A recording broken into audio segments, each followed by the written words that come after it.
Alright, so the Octo Expansion dropped a little while back, and I'll be completely honest, I was not looking forward to it at first.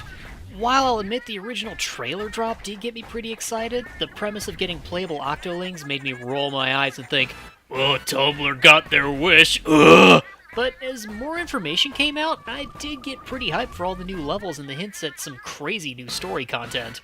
Now that I've taken the time to not just play, but 100% the whole pack, I have to say I was completely blown away. With 80 levels, a huge amount of character building, and some crazy lore reveals, I honestly wouldn't have blamed Nintendo for making this its own standalone game, but giving this to us as an expansion for only $20 and not blocking off any sort of major game balance ruining mechanics behind it is almost incomprehensible in this day and age. And yet, we've been graced with this.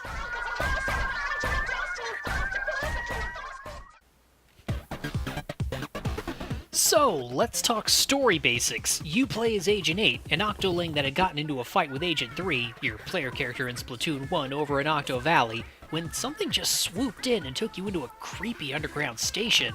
You're greeted by Captain Cuttlefish, who has no sense of personal space, and he's ready to fight you off, but recognizes pretty quickly that you're not his enemy in this situation, so the two of you team up to find a way out. You'll come across a strange phone in the main part of the train station, which informs you that you're the 10,008th test subject to come through here. And the train line is connected to a series of test chambers designed by the Camabo Corporation. Traveling the train line and finding the Four Thangs will open a doorway to the Promised Land, that of course being the surface. So from here, you're given a CQ card and a CQ80 device, I don't even want to know where that came out from, to guide you through the tests and to pay each test's entry fee. Passing each test will grant you a mem cake and a few CQ points to spend on more tests. Some tests can have a fee of up to 3,000 points, so you really want to save up. Every test has a device that forces you to bring a specific loadout, though some have multiple choices for you. When this happens, one set will be recommended, as this is the set the level is usually designed specifically for. Some weapons will make the test easier or harder, with a smaller or larger payout for choosing them. If a test proves too hard for you and you have to use multiple continues, Pearl and Marina can help you skip it by hacking the test, but it will cost you a few more CQ points, and the mem cake for skipping it will only be a hazy memory, not a complete one, which is a good incentive to come back and finish the test later, while not completely halting your progress along the way. Luckily, you don't have to finish all 80 tests to finish the Octo Expansion anyways. Just search around the train lines long enough to find the specific stations where the Four Thangs are hidden, and then make your escape to the surface.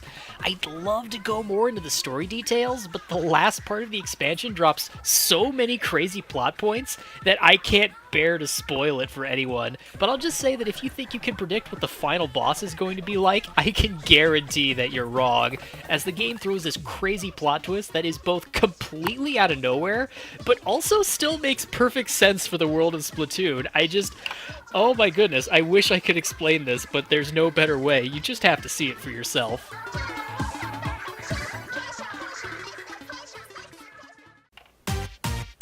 So, all in all, I have to say the Octo Expansion is absolutely my favorite DLC for any game I've played so far, and I absolutely recommend that anybody playing Splatoon 2, at the very least, considers picking it up, as it gives you over double the amount of single-player content as the normal story mode, and some of the tests are perfect ways to train you on some great tactics and lesser-known tips for multiplayer matches. For example, I never knew you could jump with the inkjet. I've been playing this game almost since launch. How did I just now find out about this? So yeah, if you love Splatoon and you've got $20 just sitting around, I would say the Octo Expansion is a perfect add-on to this game, and I recommend it to players of all skill levels. Even though some of the tests do get pretty difficult, there are so many of them, and it gives you so many options for just working around them, that even if you're not going to pass it on your first try, you'll still get some great training out of it to improve your game for the multiplayer.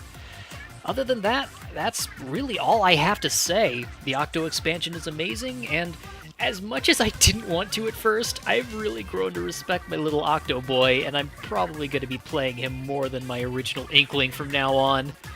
I still have no idea how to end a video. Bye, I guess! Hey Internet, so this is just something I figured I'd throw in kind of improv at the end of the video.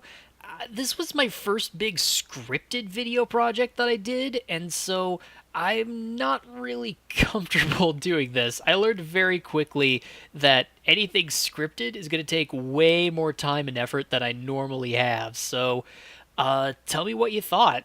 If you want to see more scripted stuff like this, then I could certainly try. I've got an idea for doing like quick explanations of some different gameplay concepts for Splatoon. And even then, I've also got this one idea that I wanted to try. But if not, then I'm happy to go back and do some of the improv stuff like I did with that TMNT Splatfest. Hell, I'll probably start doing that again anyways, because there's this crazy idea I've had. But you know what? I'm starting to ramble at this point. Let me know what you thought about this in the comments. Do you want to see me do more scripted stuff? Do you want me to just stick to the improv? Either way, I'm just happy I'm getting some content out here. Holy crap, it's freaking June and I've only done 3 videos. I told myself I'd be productive this year.